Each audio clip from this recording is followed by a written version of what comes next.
ഞങ്ങളും ക്രൂശിക്കപ്പെട്ട ക്രിസ്തുവിനെ പ്രസംഗിക്കുന്നു. ദൈവ തിരുനാമത്തിന് മഹത്വം ഉണ്ടാകട്ടെ. 7-ാം സങ്കീർത്തനം 1-ാമത്തെ വാക്യം. എൻ്റെ ദൈവമായ യഹോവേ, ഞാൻ നിന്നെ ശരണം പ്രാപിക്കുന്നു. എന്നെ വേട്ടയാടുന്ന എല്ലാവരുടെയും കയ്യിൽ നിന്ന് എന്നെ രക്ഷിച്ച് വിടുവിക്കണമേ. ദാവീദിൻ്റെ ഹൃദയം തകർന്നുള്ള ഈ പ്രാർത്ഥന. ദാവീദിനെ ശാപം വേട്ടയാടിക്കൊണ്ടിരുന്നു. ദാവീദിനെ ശത്രുക്കൾ വേട്ടയാടിക്കൊണ്ടിരുന്നു.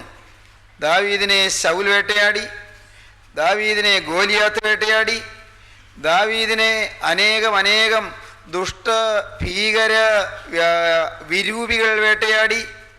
ദാവീദിൻ്റെ ജീവിതത്തിൽ സ്വന്തം ഭവനത്തിൽ നിന്ന് തന്നെ സ്വന്തം മകൻ ദാവീദിനെ വേട്ടയാടി, അബ്ശാലോം കുമാരൻ വേട്ടയാടി. ദാവീദിനെ അനേകം ദുരിതങ്ങളും കഷ്ടങ്ങളും നഷ്ടങ്ങളും വേട്ടയാടിക്കൊണ്ടിരുന്നു. ദാവീദ് അമ്പരപ്പിൽ പ്രാർത്ഥിച്ചു, എൻ്റെ ദൈവമായ യഹോവേ, എന്നെ വേട്ടയാടുന്ന എല്ലാവരുടെയും കയ്യിൽ നിന്ന് എന്നെ രക്ഷിച്ച് വിടുവിക്കണമേ. മനുഷ്യനെ പാപം വേട്ടയാടുന്നുണ്ട്. അതാണ് തിരുവചനം പറയുന്നത്. സംഖ്യാപുസ്തകം 32:23 നിങ്ങളുടെ പാപത്തിൻ്റെ ഫലം നിങ്ങൾ അനുഭവിക്കും. ഇംഗ്ലീഷ് ബൈബിളിൽ നാം വായിച്ചു, be sure your sin will find you out. നിശ്ചയമായും നിന്റെ പാപം നിന്നെ കണ്ടെത്തും. പുതിയ നിയമത്തിൽ ഗലാത്യ ലേഖനം 6:7 നാം വായിച്ചു, വഞ്ചനപ്പെടാതിരിപ്പീൻ, ദൈവത്തെ പരിഹസിച്ചുകൂടാ, മനുഷ്യൻ വിതയ്ക്കുന്നത് തന്നെ കൊയ്യും. As you sow you reap. വിതച്ചാൽ അത് തന്നെ കൊയ്യും, വിതച്ചാൽ അതിലേറെ കൊയ്യും, വിതച്ചാൽ പല നാളുകൾക്ക് ശേഷം കൊയ്യും. പാപത്തിന് ശിക്ഷയുണ്ട്. പാപം നമ്മെ കണ്ടെത്തും. പാപം നമ്മെ കണ്ടെത്തുന്നതിന് മുൻപ് നാം പാപത്തെ കണ്ടെത്തി ഏറ്റുപറഞ്ഞ് അനുദപിച്ച് ഉപേക്ഷിച്ച് പാപക്ഷമ പ്രാപിക്കുകയാണ് നമുക്ക് ആവശ്യം. Be sure your sin will find you out by human laws. മാനുഷിക നിയമങ്ങളാൽ പാപം നിന്നെ കണ്ടെത്തും. Be sure your sin will find you out in your body. ശരീരത്തിൽ രോഗമായി പാപം നിന്നെ കണ്ടെത്തും. Be sure your sin will find you out in your conscience. മനസാക്ഷിയിൽ പാപം നമ്മെ കണ്ടെത്തും. Be sure your sin will find you out in future generations. ഭാവികാല തലമുറകളിൽ പാപം നമ്മെ കണ്ടെത്തും. Be sure your sin will find you out in eternity. നിത്യതയിൽ പാപം നിന്നെ കണ്ടെത്തും, നമ്മെ കണ്ടെത്തും. പാപത്തിന് നിത്യ ശിക്ഷാവിധിയുണ്ട്. പാപം മാനുഷിക ദൈവങ്ങളാൽ നമ്മെ കണ്ടെത്തും. പാപം ശരീരത്തിൽ രോഗമുണ്ടാക്കും. പാപം മാനസിക വൈകല്യങ്ങളുണ്ടാക്കും. പാപം ഭാവികാല തലമുറകളിൽ നമ്മെ കണ്ടെത്തുകയും നമ്മുടെ മക്കളും മക്കളുടെ മക്കളും ശിക്ഷ അനുഭവിക്കുകയും ചെയ്യാൻ കാരണമായി തീരും. പാപം നിത്യതയിൽ ന്യായവിധിയായി നമ്മെ കണ്ടെത്തും. എന്നാൽ പ്രിയപ്പെട്ടവരെ, ആശ്വാസകരമായൊരു വചനമുണ്ട് വേദപുസ്തകത്തിൽ. റോമർക്കെഴുതിയ ലേഖനം 8-ാം അധ്യായത്തിൻ്റെ 1-ാം വാക്യം. അതുകൊണ്ട് ഇപ്പോൾ ക്രിസ്തു യേശുവിലുള്ളവർക്ക് ഒരു ശിക്ഷാവിധിയുമില്ല. In Christ no condemnation.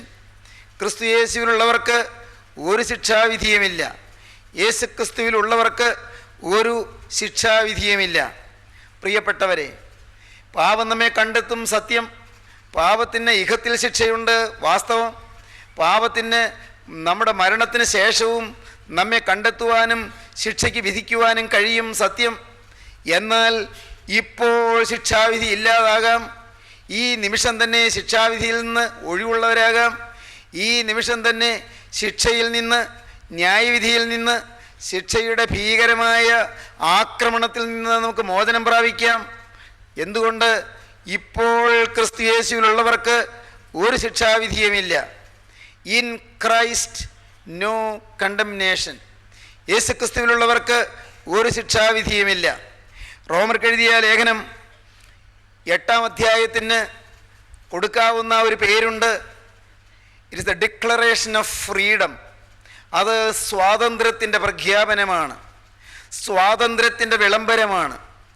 റോമർക്കെഴുതിയ ലേഖനം 8-ാം അധ്യായത്തെക്കുറിച്ച് വേദവ്യാഖ്യാതാക്കൾ, വേദപണ്ഡിതന്മാർ നിഷ്കർഷിച്ച് പറയുന്ന വാക്ക് അത് സ്വാതന്ത്ര്യത്തിൻ്റെ വിളംബരമാണെന്നാണ്, സ്വാതന്ത്ര്യത്തിൻ്റെ പ്രഖ്യാപനമാണെന്നാണ്.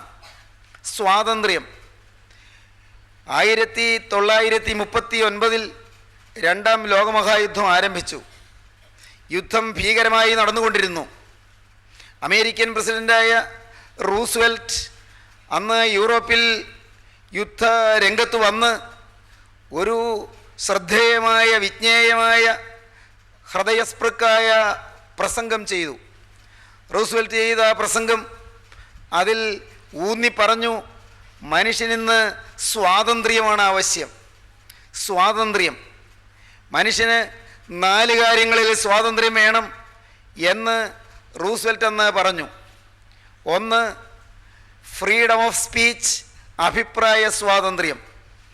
അവനവൻ്റെ അഭിപ്രായം തുറന്നു പറയാനുള്ള സ്വാതന്ത്ര്യം, ഫ്രീഡം ഓഫ് സ്പീച്ച്. അഭിപ്രായ സ്വാതന്ത്ര്യം മനുഷ്യന് അത്യന്താപേക്ഷിതമാണ്. അവൻ്റെ സ്വന്തം ആശയങ്ങൾ പറയുവാനും പ്രചരിപ്പിക്കുവാനുമുള്ള സ്വാതന്ത്ര്യം.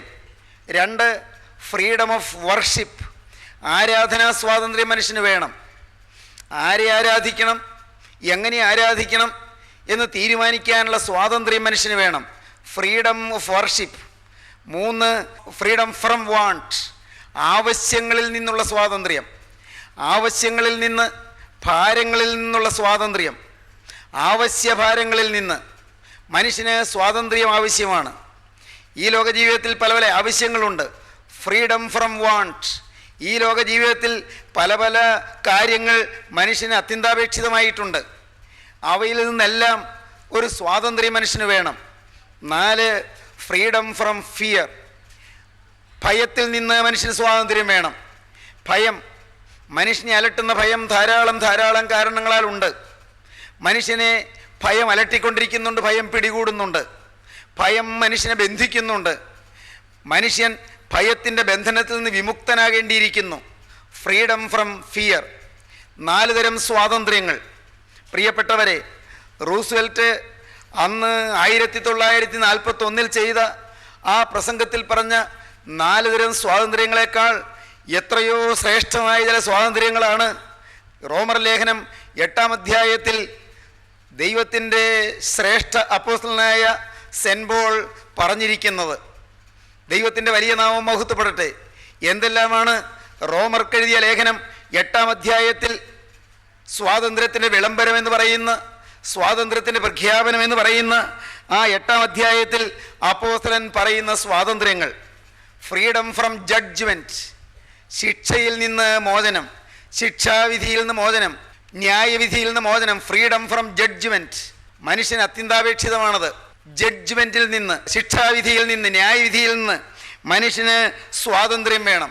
2, ഫ്രീഡം ഫ്രം ഡിഫീറ്റ്, തോൽവിയിൽ നിന്ന് സ്വാതന്ത്ര്യം വേണം, തോൽപ്പിക്കപ്പെടുന്നതിൽ നിന്ന് സ്വാതന്ത്ര്യം വേണം. Freedom from defeat. 3-ാമത്തേത് എന്താണ്? ഫ്രീഡം ഫ്രം ഫ്രസ്ട്രേഷൻ, നിരാശയിൽ നിന്ന് മനുഷ്യന് സ്വാതന്ത്ര്യം വേണം. Freedom from frustration. 4-ാമത്തേത് എന്താണ്? ഫ്രീഡം ഫ്രം ഫിയർ, ഭയത്തിൽ നിന്ന് സ്വാതന്ത്ര്യം. റൂസ്വെൽറ്റ് പറഞ്ഞ 4-ാമത്തെ കാര്യം റോമർക്കെഴുതിയ ലേഖനം 8-ാം അധ്യായത്തിൽ അപ്പോസ്തലൻ 4-ാമത്തെ കാര്യമായി പറയുന്നുണ്ട്, ഭയത്തിൽ നിന്ന് സ്വാതന്ത്ര്യം. പ്രിയപ്പെട്ടവരെ, ആർക്കാണിത് കിട്ടുന്നത്? ഫ്രീഡം ഫ്രം ജഡ്ജ്മെൻറ്റ് ആർക്കാണ്? ന്യായവിധിയിൽ നിന്ന് മോചനം കിട്ടുന്നത് ആർക്കാണ്? ഫ്രീഡം ഫ്രം ഫ്രസ്ട്രേഷൻ, നിരാശയിൽ നിന്ന് മോചനം ആർക്കാണത് കിട്ടുന്നത്? ഫ്രീഡം ഫ്രം ഡിഫീറ്റ്, തോൽവിയിൽ നിന്ന് മോചനം ആർക്കാണത് കിട്ടുന്നത്? ഫ്രീഡം ഫ്രം ഫിയർ, ഭയത്തിൽ നിന്ന് മോചനം ആർക്കാണത് കിട്ടുന്നത്? ഇപ്പോൾ ക്രിസ്തുയേശുവിലുള്ളവർക്ക് ഒരു ശിക്ഷാവിധിയുമില്ല. ഈ സ്വാതന്ത്ര്യമെല്ലാം യേശു ക്രിസ്തുവിലുള്ളവർക്ക് ലഭിക്കും. റോമർക്കെഴുതിയ ലേഖനം 6-ാം അധ്യായത്തിൽ അപ്പോസ്തലൻ 22-ാം വാക്യത്തിൽ ഈ സ്വാതന്ത്ര്യത്തെക്കുറിച്ച് വീണ്ടും പ്രഖ്യാപിക്കുന്നുണ്ട്. എന്താണ് പറയുന്നത്? അപ്പോസ്തലനായ പൗലോസ് റോമർക്കെഴുതിയ ലേഖനം 6-ാം അധ്യായം 22-ാം വാക്യം, എന്നാൽ ഇപ്പോൾ പാപത്തിൽ നിന്ന് സ്വാതന്ത്ര്യം പ്രാപിച്ച് ദൈവത്തിന് ദാസന്മാരായിരിക്കിയാൽ നിങ്ങൾക്ക് ലഭിക്കുന്ന ഫലം വിശുദ്ധീകരണവും അതിൻ്റെ അന്തം നിത്യജീവനുമാകുന്നു. 1, പാപത്തിൽ നിന്ന് സ്വാതന്ത്ര്യം. 2, ദൈവത്തിന് ദാസൻ.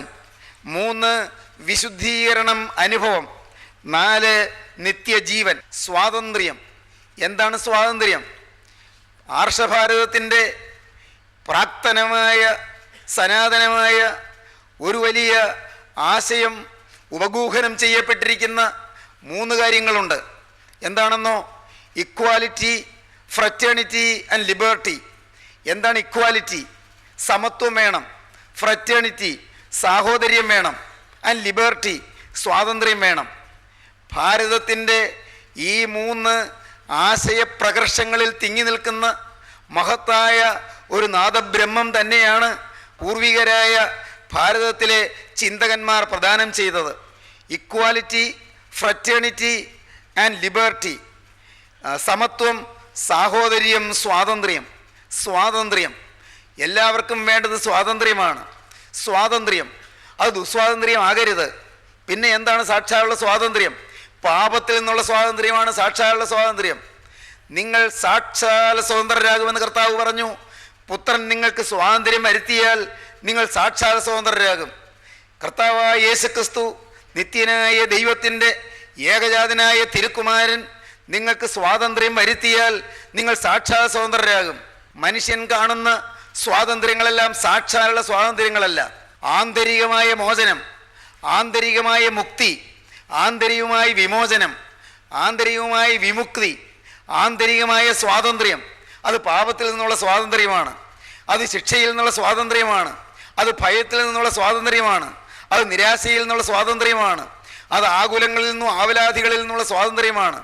മനുഷ്യൻ ഈ ലോകത്തോടവനെ കെട്ടിയിടുന്നതായ ഭയങ്ങളിൽ നിന്നും ആശങ്കകളിൽ നിന്നും ആകുലങ്ങളിൽ നിന്നും ആവലാധികളിൽ നിന്നും പാപത്തിൽ നിന്നും വെറുമയിൽ നിന്നും തിന്മയിൽ നിന്നും പൈശാചികന്റെ ബന്ധനങ്ങളിൽ നിന്നും സ്വാതന്ത്ര്യം നേടുക എന്നുള്ളതാണ് നിത്യനായ ദൈവപുത്രൻ നമുക്ക് തരുന്നതായ മഹത്തായ രക്ഷയുടെ ഏറ്റവും ശ്രേഷ്ഠമായ അനുഭവം. സഹോദരീ സഹോദരങ്ങളെ, നമുക്ക് സ്വാതന്ത്ര്യം വേണം, ദുസ്വാതന്ത്ര്യം അല്ല നമുക്ക് വേണ്ടത്. നാം റോഡേ നടന്നു പോകുന്നു, റോഡിൻ്റെ ഇടതുവശം ചേർന്ന് നടക്കണമെന്നാണ് നിയമം. എന്നാൽ ഒരാൾ പറയുന്നു, എനിക്ക് വ്യക്തി സ്വാതന്ത്ര്യമുണ്ട്, അതുകൊണ്ട് ഞാൻ ഏതിലേയും നടക്കും. അയാൾ തലങ്ങും വിലങ്ങും നടന്നാൽ അത് ദുസ്വാതന്ത്ര്യമാണ്. അത് സാക്ഷാൽ സ്വാതന്ത്ര്യമല്ല, അത് അഹങ്കാരമാണ്, അത് ധിക്കാരമാണ്, അത് സമൂഹത്തിൻ്റെ മനസ്സാക്ഷിയുടെ നേരെയുള്ള വെല്ലുവിളിയാണ്. അതല്ല സ്വാതന്ത്ര്യം. വ്യക്തമായ വ്യവസ്ഥാപിതമായ നിയമങ്ങളെ തെറ്റിക്കുന്നത് സ്വാതന്ത്ര്യമല്ല. നിയമങ്ങൾക്ക് വിധേയപ്പെട്ടുകൊണ്ട് നിന്ന് അവനവൻ്റെ ഹൃദയത്തിൻ്റെ പാപങ്ങളിൽ നിന്ന് മോചനം നേടുന്നതാണ് സ്വാതന്ത്ര്യം.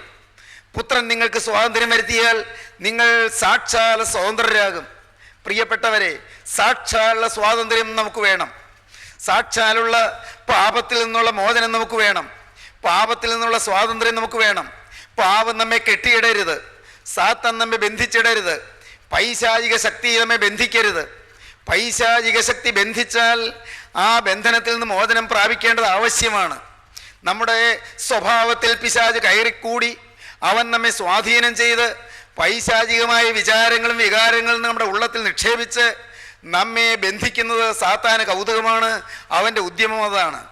എന്നാൽ പ്രിയപ്പെട്ടവരെ, നമ്മുടെ ചെയ്തികളെയും നമ്മുടെ വാക്കുകളെയും നമ്മുടെ ചിന്തകളെയും നിയന്ത്രിക്കുവാൻ പിശാച് തമ്മിൽ അധികാരം ചെലുത്തുന്ന പൈശാചികമായ അടിമത്വത്തിൽ നിന്ന് സ്വാതന്ത്ര്യം പ്രാപിക്കുവാനാണ് ദൈവം നമ്മെക്കുറിച്ച് ആഗ്രഹിക്കുന്നത്. അതുകൊണ്ട് ഇപ്പോൾ ക്രിസ്തുയേശുള്ളവർക്ക് ഒരു ശിക്ഷാവിധിയുമില്ല. 8-ാം അധ്യായം റോമർക്ക് എഴുതിയ ലേഖനം 8-ാം അധ്യായത്തിൽ നാം തുടർന്ന് വായിക്കുന്നു, ജീവന്റെ ആത്മാവിൻ്റെ പ്രമാണം എനിക്ക് പാപത്തിൻ്റെയും മരണത്തിൻ്റെയും പ്രമാണത്തിൽ നിന്ന് ക്രിസ്തുയേശുവിൽ സ്വാതന്ത്ര്യം വരുത്തിയിരിക്കുന്നു. സ്വാതന്ത്ര്യത്തിൻ്റെ പ്രഖ്യാപനമായ റോമർ ലേഖനം 8-ാം അധ്യായത്തിൽ ജീവന്റെ ആത്മാവിൻ്റെ പ്രമാണം പാപത്തിൻ്റെ പ്രമാണത്തിൽ നിന്ന് എനിക്ക് സ്വാതന്ത്ര്യം വരുത്തിയിരിക്കുന്നു. സ്നേഹിതരെ, നിങ്ങൾ ശാന്തമായി നിങ്ങളുടെ ജീവിതത്തിലേക്ക് ഒന്ന് തിരിഞ്ഞു നോക്കൂ. സാക്ഷാലുള്ള സ്വാതന്ത്ര്യം നിങ്ങൾക്ക് കിട്ടിയോ? നിങ്ങളുടെ തിന്മകളിൽ നിന്ന് നിങ്ങൾക്ക് സ്വാതന്ത്ര്യം കിട്ടിയോ? നിങ്ങളുടെ വാശിയിൽ നിന്നും വൈരാഗ്യത്തിൽ നിന്നും നിങ്ങൾക്ക് മോചനം കിട്ടിയോ? നിങ്ങളുടെ ദുഷ്ടതയിൽ നിന്നും നിഷ്ഠൂരതയിൽ നിന്നും ക്രൗര്യത്തിൽ നിന്നും നിങ്ങൾക്ക് മോചനം കിട്ടിയോ? നിങ്ങൾ ചിന്തിക്കൂ, നിങ്ങളുടെ ജീവിതത്തിൽ നിങ്ങൾ ഇതുവരെയും പിശാചിന് ഇടം കൊടുത്തതായ പാപങ്ങളിൽ നിന്നും ദുസ്വഭാവങ്ങളിൽ നിന്നും ദുശ്ശീലങ്ങളിൽ നിന്നും നിങ്ങൾക്ക് മോചനം കിട്ടിയോ? അനേകര് പാപം അവരെ വലിച്ചു കൊണ്ടുപോകുന്നത് അറിയുന്നില്ല. മദ്യം അവരെ ബന്ധിച്ചു കൊണ്ടുപോകുന്നു. മദ്യപാന ആസക്തി അവരെ ബന്ധിച്ചു കൊണ്ടുപോകുന്നു. കഞ്ചാവ് മനുഷ്യനെ ബന്ധിച്ചു കൊണ്ടുപോകുന്നു. കഞ്ചാവിലേക്കുള്ള ആകർഷണം മനുഷ്യനെ ബന്ധിച്ചു കൊണ്ടുപോകുന്നു. വഴക്കും പിണക്കവും വൈരാഗ്യവും പകയും വിദ്വേഷവും പ്രതികാര ചിന്തയും മനുഷ്യനെ ബന്ധിച്ചു കൊണ്ടുപോകുന്നു. ലൈംഗികമായ ഹീനമായ ആസക്തികളും ലൈംഗിക വൈകൃതങ്ങളും മനുഷ്യനെ ബന്ധിച്ചു കൊണ്ടുപോകുന്നു. മോഷണത്തിനുള്ള ആസക്തിയും കവർച്ചയ്ക്കുള്ള താല്പര്യവും മനുഷ്യനെ ബന്ധിച്ചു കൊണ്ടുപോകുന്നു. അനധികൃതമായും അനാവശ്യമായും പൈസ സമ്പാദിക്കുവാനും ഹീനമായി പൈസ ചെലവഴിക്കുവാനുള്ള വാസനകൾ മനുഷ്യനെ ബന്ധിച്ചു കൊണ്ടുപോകുന്നു. മനുഷ്യൻ ഇന്ന് പല പല ദുസ്വഭാവങ്ങൾക്കും പൈശാചിക പ്രവണതകൾക്കും അടിമയാണ്. മനുഷ്യൻ ഇന്ന് സാത്താൻ്റെ ബന്ധനത്തിൽപ്പെട്ട് ഉഴലുകയാണ്. സ്നേഹിതരെ, ഇന്ന് ഈ സമയത്ത് നിങ്ങൾ ഏതിനെല്ലാം അടിമകൾ എന്ന് അവനവനൊന്ന് കണ്ടെത്തുന്നത് നല്ലതാണ്. ഏതെല്ലാം ശീലങ്ങൾക്ക് ഞാൻ അടിമയാണ്, ഏതെല്ലാം സ്വഭാവങ്ങൾക്ക് ഞാൻ അടിമയാണ്, ഏതെല്ലാം പ്രകൃതങ്ങൾക്ക് ഞാൻ അടിമയാണ്. അതുകൊണ്ട് ഇപ്പോൾ ക്രിസ്തുയേശുവിലുള്ളവർക്ക് ഒരു ശിക്ഷാവിധിയുമില്ല. കാരണം ജീവൻ്റെ ആത്മാവിൻ്റെ പ്രമാണം സ്വാതന്ത്ര്യം വരുത്തിയിരിക്കുന്നു. ജീവൻ്റെ ആത്മാവിൻ്റെ പ്രമാണം, പരിശുദ്ധാത്മാവിൻ്റെ അപ്രമേയമായ ശക്തി മനുഷ്യനിൽ ഇറങ്ങി ആവസിച്ച് അവനെ പാപത്തിൽ നിന്ന് മുക്തനാക്കിയിരിക്കുന്നു. ജീവൻ്റെ ആത്മാവിൻ്റെ പ്രമാണം, പരിശുദ്ധാത്മാവിൻ്റെ അത്ഭുത കൃപ, അത്ഭുത ശക്തി ഈ മനുഷ്യൻ്റെ ഉള്ളത്തിലേക്ക് ചൂഴ്ന്നിറങ്ങി അവനെ പാപത്തിൻ്റെ ഭീകരമായ സ്വാധീന വലയത്തിൽ നിന്ന് വിടുവിച്ചിരിക്കുന്നു. ഈ റോമർ ലേഖനം 8-ാം അധ്യായത്തിൽ വിടുതൽ എന്ന പദം, സ്വാതന്ത്ര്യം എന്ന അർത്ഥത്തിലുള്ള പദങ്ങൾ ധാരാളം പ്രാവശ്യം നമുക്ക് വായിക്കാൻ സാധിക്കും. മോചനം, വിടുതൽ, വിമുക്തി, സ്വാതന്ത്ര്യം എന്നിവ ആവർത്തിച്ച് അപ്പോസ്തലൻ ഇതിൽ പറയുന്നുണ്ട്. പാപത്തിൽ നിന്നുള്ള സ്വാതന്ത്ര്യം, നിരാശയിൽ നിന്നുള്ള സ്വാതന്ത്ര്യം, മരണത്തിൽ നിന്നുള്ള സ്വാതന്ത്ര്യം, ഭയത്തിൽ നിന്നുള്ള സ്വാതന്ത്ര്യം, അങ്ങനെ വിവിധ വിഷയങ്ങളിൽ തോറ്റുകൊണ്ടിരിക്കുന്ന മനുഷ്യൻ തോൽവികളിൽ നിന്ന് സ്വാതന്ത്ര്യം പ്രാപിച്ച് ശിക്ഷയിൽ നിന്ന് മോചനം പ്രാപിക്കുന്ന കാര്യം റോമർക്കെഴുതിയ ലേഖനം 8-ാം അധ്യായത്തിൽ പറയുന്നു. പ്രിയപ്പെട്ടവരെ, ഇന്ന് നിങ്ങളുടെ ജീവിതത്തിൽ ഈ മോചനം കിട്ടിയിട്ടുണ്ടോ എന്ന് ഒന്ന് തിരിഞ്ഞു നോക്കുക. എനിക്ക് ഈ സ്വാതന്ത്ര്യം കിട്ടിയിട്ടുണ്ടോ? സ്വാതന്ത്ര്യം വേണമെന്ന് വിശേഷ ബുദ്ധിയുള്ള മനുഷ്യൻ ആഗ്രഹിക്കുന്നു. സംസ്കാരഭദ്രമായ ജീവിതം നയിക്കാൻ കൊതിക്കുന്നൊരു മനുഷ്യൻ, ഈ ആധുനിക തലമുറയിൽ ജീവിക്കുന്ന മനുഷ്യൻ പണ്ടത്തെ കാട്ടാളന്മാരെ പോലെയോ പഴയകാലത്തെ കിരാതന്മാരെ പോലെയോ നരഭോജികളെ പോലെയോ അല്ല. മനുഷ്യൻ ഇന്ന് അവന് സ്വാതന്ത്ര്യം വേണമെന്ന് കൊതിക്കുന്നു. രാഷ്ട്രീയ സ്വാതന്ത്ര്യത്തിന് വേണ്ടി മനുഷ്യൻ പടവെട്ടുന്നു. നമ്മുടെ ഭാരതഭൂമി തന്നെ സൂര്യനസ്തമിക്കാത്ത ബ്രിട്ടീഷ് സാമ്രാജ്യത്തിൻ്റെ അടിമത്വത്തിൽ എത്രയോ വർഷങ്ങൾ കിടന്നതാണ്. 1947 ഓഗസ്റ്റ് മാസം 15-ാം തീയതി അർദ്ധരാത്രിക്ക് ഭാരതം സ്വാതന്ത്ര്യം പ്രാപിച്ചു എന്ന് നമുക്കറിയാം. പ്രിയപ്പെട്ടവരെ, രാഷ്ട്രീയമായ സ്വാതന്ത്ര്യം ലഭിച്ചു. വിദേശീയ മേധാവിത്വത്തിൻ്റെ അടിമത്തത്തിൽ നിന്നുള്ള മോചനം ഭാരതഭൂമി നേടിയെടുത്തു. പക്ഷേ മനുഷ്യൻ ആന്തരിക സ്വാതന്ത്ര്യം പ്രാപിച്ചില്ലെന്നുള്ളതാണ് വസ്തുത. ചില ആശയങ്ങളുടെ അടിമത്തത്തിൽ മനുഷ്യൻ കഴിയുകയാണ്. ചില പാപങ്ങളുടെ അടിമത്തത്തിൽ മനുഷ്യൻ കഴിയുകയാണ്. വർഗീയതയുടെയും മതവിദ്വേഷത്തിൻ്റെയും അടിമത്തത്തിൽ മനുഷ്യൻ കഴിയുകയാണ്. കിരാതമായ ആശയങ്ങളും മനുഷ്യനെ നശിപ്പിക്കുന്നതായ സ്വഭാവങ്ങളും ഇന്ന് അനേകരെ ബന്ധിച്ചിട്ടിരിക്കുകയാണ്. കൊള്ളരുതായ്മകളും വൃത്തികേടുകളും ഹീനമായ ജീവിതവും ഇന്ന് മനുഷ്യനെ നശിപ്പിച്ചു കൊണ്ടിരിക്കുകയാണ്. മനുഷ്യൻ സ്വാതന്ത്ര്യമില്ലാതിരിക്കുകയാണ്. സ്വാതന്ത്ര്യം വരുത്തി ആര്? ജീവൻ്റെ ആത്മാവിൻ്റെ പ്രമാണം. അതുകൊണ്ട് ഇപ്പോൾ ക്രിസ്തുയേശുവിലുള്ളവർക്ക് ഒരു ശിക്ഷാവിധിയുമില്ല. ദൈവത്തിൻ്റെ വചനം പറഞ്ഞു. എന്താണ് പറഞ്ഞത്? Be sure your sin will find you out. നിശ്ചയമായി ഇതിൻ്റെ പാപം നിന്നെ കണ്ടെത്തും. Be sure your sin will find you out in eternity. നിത്യതയിൽ പാപം നിന്നെ കണ്ടെത്തും.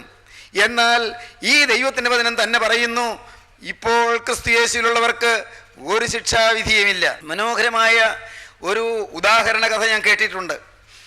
പ്രിയപ്പെട്ടവരെ, ഒരു മനുഷ്യൻ കാട്ടിലൂടെ നടന്നു പോവുകയായിരുന്നു എന്നാണ് ആ കഥ. വനത്തിലൂടെ നടന്നു പോവുകയാണ്. ആ വനത്തിലൂടെ നടന്ന് മുന്നോട്ട് പോകുമ്പോൾ ധാരാളം മൃഗങ്ങളും പക്ഷികളുമെല്ലാം ഉള്ള ആ വനത്തിൽ പെട്ടെന്ന് ആ മനുഷ്യൻ കണ്ടു ഒരു വലിയ കാട്ടുതീ. കാട്ടുതീ പടർന്ന് കയറി വരികയാണ്. ആളി പടർന്ന് കത്തി ജ്വലിച്ച് കാടിനെ കത്തിച്ചുകൊണ്ട് ഇതാ കാട്ടുതീ അടുത്തടുത്ത് വരികയാണ്. ആ മനുഷ്യൻ പെട്ടെന്ന് പിറകോട്ടോടി രക്ഷപ്പെടാൻ. പക്ഷേ പിറയിലും കാട്ടുതീ വരുന്നു. കാട്ടുതീ വലത്തോട്ട് നോക്കി, അവിടെയും കാട്ടുതീ, ഇടത്തോട്ട് നോക്കി, അവിടെയും കാട്ടുതീ. പാവം അയാൾ നോക്കിയപ്പോൾ വൻ മരങ്ങൾ പോലും കത്തി അമരുന്നു. മരച്ചില്ലകളിൽ ചേക്കേറിയിരുന്ന പക്ഷികൾ ചിറകുകരിഞ്ഞ് താഴെ വീണ് പിടയുന്നു, ചാകുന്നു. അനേകം മൃഗങ്ങൾ, കാടിനെ വിറപ്പിച്ചു കൊണ്ടിരുന്ന ഹിംസ്ര മൃഗങ്ങൾ പോലും കത്തിക്കരിയുന്നു. ആ മനുഷ്യൻ മനസ്സിലാക്കി, ഏതാനും നിമിഷങ്ങൾക്കുള്ളിൽ ഞാനും ഈ ഘോരമായ തീയിൽ കത്തി അമരും. ഒരു പിടിച്ചാരമായി ഞാൻ മാറും. എന്തു വേണ്ടു? പെട്ടെന്നൊരു ചെറിയ ബുദ്ധി. ആ മനുഷ്യൻ, അവൻ്റെ കയ്യിൽ ഒരു തീപ്പെട്ടി ഉണ്ടായിരുന്നു എന്നാണ് കഥ. അവൻ നോക്കി, വലിയ കാടൊന്നുമില്ല, പൊന്തക്കാട്, പുല്ല് മാത്രം ഉണങ്ങി നിൽക്കുന്നൊരു കാട് അടുത്തുണ്ട്. വിശാലമായൊരു ഭാഗം മുഴുവൻ പുൽക്കാടാണ്. അയാൾ ആ തീപ്പെട്ടി ഉരച്ചു, പുൽക്കാടിന് തീ കൊടുത്തു. ഉണങ്ങിക്കരിഞ്ഞു നിൽക്കുന്ന പുല്ല് പെട്ടെന്ന് പെട്ടെന്ന് കത്തി അമർന്നു. അവിടെ പിന്നെ തീക്കനലില്ല, വെറും പുല്ലല്ലേ, തീ കനലില്ല. അവിടെ ഒരു പിടി ചാരം മാത്രം. അവിടെ പിന്നെ ചാരത്തിന് ചൂടില്ല, കനലായി ജ്വലിക്കാനും എരിയാനും മറ്റൊന്നുമില്ല അവിടെ. ആ മനുഷ്യൻ, അയാൾ കത്തി തീർന്ന് ആ ഭാഗത്തേക്ക് കയറി നിന്നു. ഇതൊരു ഉദാഹരണ കഥയാണ് പ്രിയപ്പെട്ടവരെ. കത്തി തീർന്ന ഭാഗത്ത് ഇനി കത്താൻ ഒന്നുമില്ല. അവിടെ അയാൾ കയറി നിന്നു. അപ്പോഴുണ്ട് കാട്ടുതീ ആളി പടർന്ന് അടുത്തേക്ക് വരുന്നു. പക്ഷേ ഈ മനുഷ്യൻ നിൽക്കുന്നിടത്തേക്ക് കാട്ടുതീ വരുന്നില്ല. എന്താണ് കാരണം? അവിടെ കത്താൻ ഒന്നുമില്ല. സഹോദരീ സഹോദരങ്ങളെ, അവിടെ കത്തിത്തീരാൻ ഒന്നുമില്ല, കത്തി തീർന്നു കഴിഞ്ഞു. അവിടെ ഇനി കത്താൻ ഒരു പുൽനാമ്പ് പോലുമില്ല, എല്ലാം കത്തി തീർന്നു. അവിടെ കനലില്ല, തീക്കട്ടയില്ല, എല്ലാം കത്തി തീർന്ന് പുല്ല് ഒരു പിടി ചാരമായി അവിടെ അവശേഷിച്ചിരിക്കുകയാണ്. ആ മനുഷ്യൻ അവിടെ സുരക്ഷിതനായി നിന്നു. ചുറ്റും വൻമരങ്ങൾ കത്തിക്കൊണ്ടിരിക്കുന്നു, ചുറ്റും വലിയ കാടുകൾ കത്തിക്കൊണ്ടിരിക്കുന്നു, ചുറ്റും വൻമൃഗങ്ങൾ കത്തി ചാമ്പലായി തീരുന്നു. പക്ഷേ ഈ മനുഷ്യൻ നിൽക്കുന്നിടത്തേക്ക് തീ വരുന്നില്ല, കാരണം അവിടെ കത്തി തീർന്നിരിക്കുന്നു. എന്താണ് ഈ ഉദാഹരണ കഥ അർത്ഥമാക്കുന്നത്? നിങ്ങൾക്ക് മനസ്സിലായി കാണും. ഗോൽത്തായിൽ വെന്തെരിഞ്ഞ കർത്താവായ യേശുക്രിസ്തുവിൽ ഞാനായാൽ, മകനെ നീ ആയി തീർന്നാൽ, മകളെ നിന്റെ ജീവിതം ക്രിസ്തുവിനുള്ളിലായാൽ, അവിടം ഒരിക്കൽ കത്തി തീർന്നതാണ്. ദൈവകോപത്തീയിൽ കത്തി തീർന്ന് പാപത്തിൻ്റെ നേരെയുള്ള ദൈവത്തിൻ്റെ കോപത്തിൻ്റെ തീയിൽ കത്തി അമർന്നതായ കർത്താവായ യേശുക്രിസ്തുവിൽ നീ പ്രവേശിച്ചവിടെ അഭയപ്പെട്ടാൽ, മകനെ നിനക്ക് ശിക്ഷാവിധിയില്ല, നിന്റെ മേൽ ന്യായവിധിയുടെ തീ അടുക്കുകയില്ല. എന്തോരാശ്വാസം സഹോദരങ്ങളെ! ഒരിക്കൽ കത്തി തീർന്നു. യേശു ഒരിക്കൽ ശിക്ഷ അനുഭവിച്ചു. ഒരിക്കൽ പാപത്തിൻ്റെ ശിക്ഷ അനുഭവിച്ചുകൊണ്ട് യേശു കുരിശിൽ പിടഞ്ഞു. യേശുവിൻ്റെ കൈകളും കാലുകളും തുളയ്ക്കപ്പെട്ടു. യേശുവിൻ്റെ ചങ്ക് കുന്തം കൊണ്ട് കുത്തി മുറിവേറ്റ് ചോരയും നീരും ഒഴുകി. യേശുവിൻ്റെ ശിരസിൽ മുൾമുടി വെച്ചു. യേശുവിൻ്റെ പുറം ഒഴുചാല് പോലെ കീറി. ദൈവത്തിൻ്റെ കോപം, പാപത്തിൻ്റെ നേരെയുള്ള കോപം, അത് യേശു ഏറ്റെടുത്തു. പാപത്തിൻ്റെ ശിക്ഷ യേശു ഏറ്റെടുത്തു. പാപമില്ലാത്ത ദൈവപുത്രൻ പാപത്തിൻ്റെ ശിക്ഷ ഏറ്റെടുത്തുകൊണ്ട് അവിടുന്ന് ക്രൂശിൽ മരിച്ചു. തന്മൂലം ഇപ്പോൾ ക്രിസ്തു യേശുവിലുള്ളവർക്ക് ഒരു ശിക്ഷാവിധിയുമില്ല. ദൈവജനമേ, ഇന്ന് ഈ വാക്കുകളെ നിങ്ങൾ കേൾക്കുമ്പോൾ നിങ്ങളുടെ അരികത്ത് കത്തിയമർന്ന ക്രിസ്തുവിനെ നിങ്ങൾക്ക് ധ്യാനിക്കാം. ഒരിക്കൽ ഗോകുൽത്തായിലെ കുരിശിൽ വെന്തമർന്ന ക്രിസ്തുവിനെ നിങ്ങൾക്ക് ഇപ്പോൾ വിശ്വാസ കണ്ണുകൾ ഉയർത്തി നോക്കാം. നിങ്ങളുടെ ആന്തരിക കണ്ണുകൾ ഉയർത്തി ഗോകുൽത്തായിലെ കുരിശിൽ മൂന്നാണികളിൽ തൂങ്ങിക്കിടക്കുന്ന ക്രിസ്തുവിനെ നിങ്ങൾക്ക് ധ്യാനിക്കാം. പാപത്തിൻ്റെ ശിക്ഷ വഹിച്ചുകൊണ്ട്, പാപിയുടെ ശിക്ഷ ഏറ്റുകൊണ്ട് കുരിശിൽ പിടഞ്ഞ ക്രിസ്തുവിനെ നിങ്ങൾ കൈക്കൊള്ളുമെങ്കിൽ ഇപ്പോൾ നിങ്ങളുടെ മേൽ നിന്ന് എല്ലാ ശിക്ഷകളും മാറും, എല്ലാ ന്യായവിധികളും മാറും. ആരും ഭയപ്പെടേണ്ട, പാപത്തെ ഓർത്ത് ആരും നിരാശപ്പെടേണ്ട, പാപം വന്നുപോയല്ലോ ഓർത്ത് ആരും തളരണ്ട, പാപം സംഭവിച്ചു പോയല്ലോ ഇനി എന്തു വേണ്ടു എന്നോർത്ത് ആരും തളരണ്ട. ദൈവമക്കളെ, പാപത്തിൻ്റെ ശിക്ഷ കർത്താവായ യേശുക്രിസ്തു വഹിച്ചു കഴിഞ്ഞു. പാപി ഏൽക്കേണ്ട ശിക്ഷ അവിടുന്ന് വഹിച്ചു കഴിഞ്ഞു. ഞാൻ എന്ന് പറയുന്ന പാപിയായ മനുഷ്യൻ നിത്യതയിൽ ഏൽക്കേണ്ടതായ കഠോരമായ നരകത്തിൻ്റെ ഭീകരമായ ശിക്ഷ യേശുക്രിസ്തു എനിക്ക് വേണ്ടി വഹിച്ച് എന്നെ ശിക്ഷയിൽ നിന്ന് ഒഴിവാക്കി കഴിഞ്ഞു. സഹോദരീ സഹോദരങ്ങളെ, ക്രിസ്തുവിനെ നിങ്ങളിപ്പോൾ ഒന്ന് നോക്കുമോ? നിങ്ങളുടെ അരികത്ത് നിൽക്കുന്ന ക്രിസ്തുവിനെ നിങ്ങളൊന്ന് കാണുമോ? ക്രിസ്തുവിനോട് നിങ്ങളൊന്ന് യാചിക്കുമോ? നാഥാ, എൻ്റെ പാപത്തിൻ്റെ ശിക്ഷ ഏൽക്കാൻ അവിടുന്ന് ക്രൂസിൽ മരിച്ചല്ലോ. ഞാനിതാ ഒരു കാര്യം തീരുമാനിക്കുന്നു. എനിക്ക് വേണ്ടി ക്രൂസിൽ മരിച്ച യേശുവേ, ഇതാ നീ കുരിശിൽ നിന്ന് ഇറങ്ങി വന്ന് എൻ്റെ ഈ മാറിൽ തല ചായ്ക്കണമേ, എൻ്റെ ഈ ഹൃദയത്തിൽ നീ അധീശനായി വാഴണമേ. നാഥ, ഞാനിതാ എൻ്റെ സ്വയത്തെ ക്രൂസിൽ അർപ്പിക്കുന്നു, എൻ്റെ ജഡത്തെ ക്രൂസിൽ അർപ്പിക്കുന്നു, എൻ്റെ ലോകസ്നേഹത്തെ ക്രൂസിൽ അർപ്പിക്കുന്നു, എന്നെ തന്നെ ക്രൂസിൽ അർപ്പിക്കുന്നു, എൻ്റെ പാപമയമായ ജീവിതത്തെ ക്രൂസിൽ അർപ്പിക്കുന്നു. നാഥ, ഇന്നു മുതൽ ഉയർത്തെഴുന്നേറ്റൊരു മനുഷ്യനായി ഞാൻ ജീവിക്കും. പാപം സംബന്ധിച്ച് മരിച്ച് നീതിക്ക് ജീവിക്കുന്ന ഒരു പുതിയ മനുഷ്യനായി ഞാൻ ജീവിക്കും. ദൈവത്തോട് ആരെല്ലാം വാക്ക് പറയും, ദൈവകരങ്ങളിലേക്ക് ആരെല്ലാം ഏൽപ്പിക്കും, ദൈവത്തിന്റെ അത്ഭുത സ്നേഹത്തെ ആരെല്ലാം വിശ്വസിക്കും? മകനെ, ക്രിസ്തുവിനെ കൊടുക്കൂ നിന്റെ ജീവിതത്തെ. മകളെ, ക്രിസ്തുവിന്റെ മുമ്പിൽ സമർപ്പിക്കൂ നിന്റെ ഭാവിയെ. യേശു നിന്റെ ജീവിതം ഏറ്റെടുക്കട്ടെ. യേശു നിന്നെ കഴുകട്ടെ. യേശുവിന്റെ തിരുരക്തം നിനക്ക് മുദ്രയായി ലഭിക്കട്ടെ. യേശുവിന്റെ ആത്മാവ് നിന്റെ ഉള്ളത്തിലേക്ക് ഇറങ്ങി വരട്ടെ. യേശുവിന്റെ ജീവന്റെ ആത്മാവ് നിനക്ക് പാപത്തിൽ നിന്ന് സ്വാതന്ത്ര്യം തരട്ടെ. യേശുവിന്റെ ആത്മാവ് ശിക്ഷകളിൽ നിന്നും ന്യായവിധിയിൽ നിന്നുള്ള സ്വാതന്ത്ര്യം തന്ന് നിന്നെ സ്വർഗീയ തേജസ്സിനായി ഒരുക്കട്ടെ. സ്വർഗീയ വിശുദ്ധി നിന്റെ മേൽ പകരട്ടെ. സ്വർഗീയ കൃപകളും വാഴ്വുകളും നിനക്ക് നൽകട്ടെ. സ്വർഗീയ നന്മകൾ നിന്റെ മേൽ പകരട്ടെ. സ്വർഗീയ അനുഗ്രഹങ്ങളാൽ ദൈവം നിന്നെ നിറയ്ക്കട്ടെ. നമുക്ക് പ്രാർത്ഥിക്കാം. സ്നേഹവാനേ, കാരുണ്യവാനായ സ്വർഗീയ പിതാവേ, ഈ അനുഗ്രഹീത നിമിഷങ്ങൾക്കായി ഞങ്ങൾ നിന്നെ സ്തുതിക്കുന്നു, ഞങ്ങൾ നിന്നെ സ്തോത്രം ചെയ്യുന്നു. ദാദാ, ഞങ്ങളുടെ പാപത്തിന് ശിക്ഷയേറ്റ് ക്രൂശിൽ മരിച്ച യേശുവിനെ കാണാൻ, ധ്യാനിക്കാൻ, യേശുവിനെ വിശ്വസിക്കാൻ ഞങ്ങൾക്ക് തന്ന സൗഭാഗ്യത്തിനായി ഞങ്ങൾ നിന്നെ സ്തുതിക്കുന്നു. കരുണയുള്ള കർത്താവേ, ഈ സമയത്ത് വചനം കേട്ട് എല്ലാവരെയും അവിടുന്ന് ആശീർവദിക്കണമേ. വചനം കേൾക്കുകയും വചനം കേട്ട് തീരുമാനം എടുക്കുകയും ചെയ്തവരുടെ ശിരസിൽ അവിടുത്തെ ആണിപ്പാടുള്ള കരം വെക്കണമേ. തൃക്കരം വെച്ച് ആശീർവദിക്കണമേ. തിരുകൃപ പകരണമേ. കൃപയിൽ ഈ ജനത്തെ അവിടുന്ന് പൊതിയണമേ. വചനം കേട്ട് എല്ലാവരെയും അവിടെ തിരുമാറിൽ അടക്കി പിടിക്കണമേ. തിരുനാമം മഹത്വപ്പെടുത്തണമേ. യേശു ക്രിസ്തുവിന്റെ വിലയേറിയ നാമത്തിൽ യാചിക്കുന്നു. കൃപയോടെ കേൾക്കുമാറാകണമേ.